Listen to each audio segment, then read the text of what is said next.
어제가 무슨 날이었죠? 한글날이었습니다. 한글날도 돌로 갈렸다. 자, 어제 여기 저희 회사 앞이죠? 광화문 일대가 굉장히 시끄러웠습니다. 그렇죠? 예.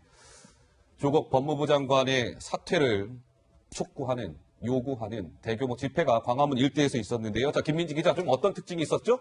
어제 사실 이곳 광화문 광장에서 집회가 한창이던 시간에 저희도 이제 방송을 통해서 시청자 여러분과 만났죠. 그랬죠. 사람들이 굉장히 많이 모였습니다. 지난 1차 집회 때만큼 많은 숫자의 인원들이 이곳 광장에 모였는데요. 아하. 사실 어제는 한글날이었기 때문에 각종 한글날 행사도 있었지만 이 광화문 집회 때문에 몇몇 행사들이 차질을 빚기도 했습니다.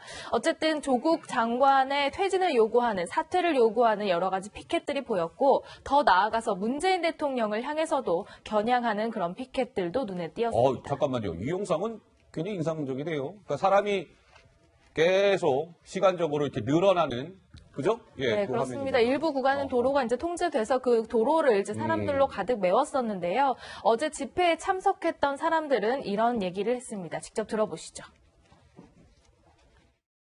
나라가 시국이 이러한데 집에만 있어서 되겠느냐고 액션을 취하지 않으면 영원히 후회할 것 같아서 나왔고, 조국에 대해서는 굉장히 위선자라고 생각합니다. 지금 양쪽으로 갈라져가지고 우리가 나서가지고 막으려고 오늘 이 집회에 참석을 했습니다. 온 국민들이 전체가 일어서서 조국을 끌어내려야 됩니다. 너무 뻔뻔하고요. 서울대 법제 나온 게 맞는지 의심이 가요. 돈이 없는 것도 아닌데 왜 이렇게 말이 안 돼. 그런 사람이 법무부 장관 하면 나도 해. 그러니까 그런 거, 조국이는 퇴진하고. 네, 어제 집회에 참석한 시민들로부터 하여금 이런 목소리가 터져 나왔습니다. 시민 A씨, 앞뒤가 다른 조국 씨가 법무부 장관으로 있는 걸 난 용납할 수 없습니다. 그래서 시위 현장에 나왔습니다. B씨, 대통령은 입만 열면 공정을 외치지만 이번 사태는 정말 잘못됐다고 생각합니다. 그래서 광화문을 찾았습니다. 시민 C씨, 3일 개천절이었죠? 3일 집회에 못 나와 가슴이 아팠습니다. 아침 비행기 타고요, 저 제주도에서 왔습니다. 이런 이제 의견들이 나왔는데요. 어제 이준석 의원은 광화문 집회 보면서 무슨 생각이 제일 먼저 드셨습니까? 사실 어제 집회 같은 경우에는 그때 사실상의 대규모 집회가 예상됐던 10월 3일이 지났음에도 불구하고 다시 한번 굉장히 많은 인원이 운집해서 이 사태에 대해 정말 일반 시민들이 정말 어떻게 반응하고 있는지를 다시 한번 정권에 보여줬다 이런 생각을 하고요. 네. 저는 오늘 대통령께서 또 언급하기로는 조국 장관을 임명하는 것은 본인 인사권이라는 취지로 이제 사실상 어제 집회에 대한 답을 한 것이거든요. 예. 근데 저는 이해가 가지 않는 것이 이런 민심을 보고도 왜 선택적으로 받아들이느냐. 서초동에 대해 가지고는 굉장히 적극적으로 여권과 청와대에서 응대하면서 왜 광화문에 모인 사람들은 뭐 다른 의도가 불순한 의도가 있어서 모인 사람들 취급하는지 저는 여기에 대해 적절한 답이 필요하다. 그거 없이는요. 지금까지 외쳤던 공정, 정의 이런 것들이 우리 편만을 위한 것이고 항상 소통이라고 했던 것들이 우리 편이 말하는 것만 듣는 소통이었다라는 그런 오명을 받을 수밖에 없는 그런 상황입니다. 전 우선 대통령께서 왜 여기에 계속 자꾸 굳이 제가 뭐 도박용공을 하지만은 왜 올인을 하시는지 제가 모르겠습니다. 예, 행정을 하시는데 할 일이 많은데 왜 올인을 여기다 하시는지 이해가 안 갑니다. 자, 어제요. 저 광화문 집회 현장에 자유한국당 황교안 대표와 나경원 자유한국당 원내대표가요. 당 대표, 원내대표 자격이 아닌 그냥 국민의 한 사람으로서 참석했습니다. 라고 하면서 집회 현장을 찾았습니다. 지금 영상에 나오는 바와 같이 지금은 나경원 원내대표의 모습이네요. 집회에 참석한 두 사람 뭐라고 얘기했을까요? 잠깐 들어보시죠. 국민들의 분노가 문재인 정권을 향하고 있습니다. 국민들의 이런 분노를 가볍게 생각해서는 결국 망국의 길을 가게 될 것입니다. 국민의 목소리를 들으십시오. 분노가 임계점에 달았고요. 이제는 문재인 대통령께서 정말 결단할 시간이라고 생각을 합니다. 분노를 이렇게 분열시키고 국민의 마음을 이렇게 거스르는 그 모습은 결코 국민들에게 용납되지 않을 것이다라는 말씀입니다. 어제 광화문 집회 현장에서는 그 행사를 앞두고요. 자, 김민지 기자, 서울대 학생들이 뭔가 좀 이색적인 퍼포먼스를 진행했다는데 그게 무슨 얘기입니까? 네, 조국 장관 자녀, 특히 아들이 이거 받았던 쓰는데? 이례적인 증명서가 있는데 활동 예정 증명서라고 있었죠. 이것을 풍자해서 뭔가 그 서울대 학생들이 참가자들에게 나눠주는 퍼포먼스를 보였습니다. 그러니까 뭐 위조 학과라든지 뭐 여러 가지 서울대학교 그 인턴 증명서를 풍자한 내용의 저를 나눠줬는데요. 저거 한 1000장 정도를 찍었다고 하는데 저것을 받기 위해서 정말 긴 줄이 들어섰습니다. 어허. 어제 제가 봤더니 어. 저희 채널A 사옥 옆에서부터 쭉 긴 줄이 파이낸스 들어서 한 빌딩. 150m 정도가 줄로 꽉 찼고요. 저거 한 나눠주는데 금방 다 소진됐다고 하더라고요. 저는 결국 못 받았습니다. 예, 알겠습니다. 자, 저 퍼포먼스를 주관한 서울대 학생의 목소리가 준비되어 있는데요. 잠깐 듣고 오시죠.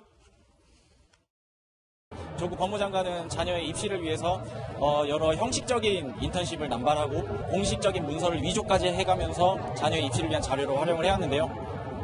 그런 부분에 있어서 저희가 좀 더 유쾌하고 발랄한 방식으로 비판을 하기 위해서 저희가 일단 1000부 정도를 준비를 했는데 생각보다 너무 큰 호응을 보여주셔서 서울대 동문분들을 출발로 이제 그 젊은 세대들을 아우를 수 있는 그런 부시는 역할을 하고자. 네, 조국 법무부 장관의 아들이 그 서울대 법대 산하의 공익인권법센터에서 이제 인턴을 하면서 인턴 예정증명서라는 걸 또 인턴 활동에 앞서서 받아서 논란이 된 바 있었죠. 그걸 풍자한 겁니다. 인턴 업무 내용란에는 서울대 학생들이 이렇게 적었어요. 조국 구속 및 문재인 정부 규탄 집회 참여, 그리고 근무 기간란에는 2019년 10월 9일부터 그러니까 어제죠. 사회 정의가 실현될 때까지 이렇게 적었고요. 발급자 명의 서울대학교 문서위조학과 인권법센터장, 이런 뭔가 이색적인 그런 또 퍼포먼스를 벌였습니다. 자, 그러면 궁금한 것은요. 어제의 그 대규모 광화문 집회에 대해서 청와대는 어떤 생각을 가지고 있을까? 이 부분이 상당히 관전 포인트 아니겠습니까? 청와대 관계자로 하여금 이런 얘기가 나왔어요. 내놓을 입장은 딱히 없다. 그리고 또 다른 청와대 관계자, 청와대는 청와대의 할 일을 하면 된다. 라는 입장이 나왔습니다. 오늘 또 조금 전에는 청와대가요, 조국 임명 찬성, 조국 임명 반대, 이 각각 국민청원이 올라갔었는데 그 국민청원에 대한 청와대의 답이 청와대 관계자 육성으로 조금 전에 전달이 됐습니다. 어떤 얘기가 나왔을까요? 잠깐 듣고 오시죠. 이번 과정을 통해 문재인 대통령은 공평과 공정의 가치에 대한 국민의 요구, 평범한 국민들이 느끼는 상대적 상실감을 다시 한번 절감하였으며 무거운 마음으로 국민의 요구를 깊이 받들 것이라고 하였습니다. 조국 장관 임명에 대한 찬성과 반대 의견이 국민청원으로 올라온 점에 대해서 청와대는 앞으로의 국정 운영에 반영하도록 하겠습니다. 네, 어제 청와대 관계자 2명으로 하여금은 딱히 입장이 없습니다. 청와대의 할 일을 하면 됩니다. 그리고 오늘은 청와대는 앞으로의 이런 조국 임명과 관련된 찬성 반대 의견 국정 운영에 반영하도록 하겠습니다가 청와대의 입장이었습니다. 박 의원님 어떻게 보셨습니까? 문재인 대통령 취임사에서 저를 반대하는 분들의 목소리도 잘 수렴을 해서 통합의 대통령이 되겠다 이렇게 강조를 했는데요. 취임사대로 한번 좀 제발 좀 그렇게 해봤으면 좋겠어요. 허허. 이 서초동 집회에 대해서는 뭐 검찰 개혁을 바라는 시민들의 요구라고 코멘트를 했던 이 청와대가 예. 광화문에 저렇게 많이 모이신 분들에 대해서는 아무 입장이 없다는 것, 그것이 바로 청와대 입장이 얼마나 궁색하고 곤혹스러운지를 보여주는 것이죠. 예. 어제 광화문 집회는 87년 6월 항쟁 때 학생들의 시위를 넥타이 부대가 합류를 함으로써 민주화라는 큰 성과를 일으키지 않았습니까? 예. 어제 광화문 집회는 넥타이 부대와 이미 이제 넥타이 부대가 노년에 이제 접어들고 있죠. 그분들의 자식들이 함께 나온 이 정말 87년 6월 항쟁을 방불케 하는 그런 국민들의 엄중한 목소리입니다. 예. 그런데 청와대는 자기들이 얘기하고 싶은 것만 얘기를 해요. 어허. 문재인 대통령 취임사에서 기자회견 자주 하겠다고 했어요. 그런데 2년 동안 기자회견 한 거 한두 번밖에 없습니다. 그리고 시간이 없어서 못한다면은 이 외교 활동할 때 전용기 안에서 기자들이 같이 타 있는데 예. 그 기자들한테도 얘기를 안 해요. 하고 싶은 얘기만 합니다. 그런데 정말 2번에 걸친 이 집회에 대해서 아무런 입장이 없다. 청와대는 청와대 할 일을 한다 그러면 이제 이번 주말에 또 모입니다. 아하. 이때 주말에 모여서 이런 목소리가 또 나올 때는 그때까지 침묵하고 있을 것인지 예. 저도 좀 아주 지켜보고 싶고 예. 청와대 입장이 아주 궁금합니다. 우리 김현성 부원장께서는 어제 저 광화문에 있었던 조국 퇴진을 외치는 저 대규모 집회 어떻게 평가하고 싶으십니까? 그 두 가지 서초동의 목소리와 광화문의 목소리에 대해서 대통령께서는 이제 직접 민주주의의 어떻게 보면 반영이다. 그리고 국민들의 반대의 목소리도 있을 수 있고 찬성의 목소리도 있을 수 있는 거지 않습니까? 말과 말이 부딪히고 있고 행동과 행동이 부딪히고 있어요. 그러니까 이게 일방적으로 어느 한쪽이 확 우세하거나 어느 한쪽이 확 커지거나 그렇지 않고 있거든요. 예. 그래서 결국은 선출직이라는 게 대통령 선거를 하는 거고 국회의원 선거를 해서 그 선거로 뽑힌 분들이 정치력을 발휘해서 이 상황을 수습을 해야 되는 게 이제 일인데 예. 결국은 계속해서 저기 광장에서 저렇게 소리 지르고 이런 것들은 국민들이 할 수 있는 권리죠. 충분히 할 수 있는 권리고 이 권리에 대해서 내 말이 내 행동이 수용되지 않고 내 행동이 대통령의 뜻으로 관철되지 않았다 그래서 폭력을 쓰고 거기에 대해서 문제가 있다라고 하는 것 자체가 민주주의를 위배한 거죠. 예. 이건 어찌됐든 국회에서 그리고 대통령은 대통령으로서의 어떤 선거로 뽑힌 대통령으로서 어떤 대화 타협을 통해서 문제를 해결할 수 있는 방법들을 찾아야 된다. 그러니까 행동 대 행동이 부딪히고 있고 말과 말이 부딪히고 있는 거예요. 예. 그러면 예를 들면 내 말이 안 들어진다. 내 말이 수용이 안 된다라고 해서 그것을 민주주의가 않다 이렇게 얘기하는 건 좀 과한 거죠. 저는 그런데 여기서 이제 여권 관계자들이 직접 민주주의가 활성화되는 과정이라는 취지로 이야기하는 게 참 말이 안 되는 게 말이 안 됩니까? 그런 기준대로라면요 직접 민주주의가 제일 꼽혔던 시대가 MB 시대예요. 그때 광우병 집회하고 이럴 때 그렇게 안 보시잖아요. 그때 대통령이 불통이기 때문에 많은 시민들이 광장으로 나왔다 항상 이렇게 해석했으면서 지금 이 사태에 대해서는 다르게 해석하는 게 말이 안 되고 저는 직접 민주주의라는 것을 보완하기 위해 나온 것이 대의민주주의고 그것의 핵심이 정당 민주주의입니다. 그래서 정당 간에 어쨌든 각자 의견을 의회 내에서 교류하는 것이 대의민주주의 특징인데 네. 그걸 지금까지 집권한 뒤에 제대로 안 하기 때문에 이제는 시민들이 나가가지고 저런 의견을 표출할 수밖에 없는 거예요. 근데 이걸 아전인수식으로 직접 민주주의의 긍정적인 효과로 본다는 거는 무슨 해석인지 모르겠습니다. 제가 아까 말씀드렸던 것처럼 MB 때 박근혜 정부 때 그러면은 그들이 원하는 대로 직접 민주주의가 완전 꼽힌 거였어요. 그러면 최고위원님, 예. MB 때의 광화문 광우병 집회는 찬성이 없고 반대만 있었던 집회였어요. 지금 서초동과 광화문은 서로 다른 얘기와 말과 행동 대 행동이 대결하고 있어요. MB 때 광화문 집회가 예를 들면 광우병 FTA 찬성하는 집회가 있었나요? 없었어요. 일방적인 집회였고요. 마찬가지로 박근혜 탄핵도 마찬가지였어요. 박근혜 탄핵에 대한 그 주장만 있었지 반대 주장이 없었어요. 아니 그러면 예를 들어 그렇기 때문에 그 이 문제에 주장들은- 대해서는 서로 찬반이 팽팽하니 아니, 예. 이 부분에 대해서는 국회와 대통령이 대화 타협을 좀 이거 정치적으로 풀어가야 된다는 게 제 의견이에요. 아니, 저는요, 예전에 신탁촌 통치 찬성 반대 시위가 있었을 때가 대한민국 민주주의의 최대 혼란기라고 생각하는데, 그게 낫다고 생각하시나 봐요. 이제 다 저렇게 광장에 몰려가고 찬반으로 하는 게 어떻게 민주주의의 완성입니까? 85년 자, 그만하시죠. 저희 오늘 할 얘기 많습니다. 찬탁 반탁까지 나오면 정말로 아니, 그게 거죠. 민주주의 긍정적인 모델이라는 거 아니에요? 정당도 없고 무정부 상태에서 45년 친탁 반탁하고 하는 거 아니에요? 45년 일입니다. 그만. 최고위원님. 앵커 진행에 협조 좀 해주세요. 저 진행 좀 해도 되겠습니다. 예. 네. 자, 김민지 기자. 네. 문재인 대통령이 재작년 5월 9일 대통령에 취임하면서 한 그 취임사, 세상 주목되는 부분이 있다면서요? 그렇습니다. 저렇게 어제 이제 집회 같은 경우에 조국 장관을 반대하는 집회잖아요. 그런데 그 사람들이 분노하고 있는 이 점은 바로 대통령이 약속을 안 지킨다는 것도 일부 차지할 겁니다. 대통령이 말씀하신 대로 취임하면서 이런 얘기들을 했는데 지금 제대로 지켜지지 않고 있기 때문이라고 생각하는 것 같습니다. 당시 목소리가 준비되어 있습니다. 분열과 갈등의 정치도 바꾸겠습니다. 보수와 진보의 갈등은 끝나야 합니다.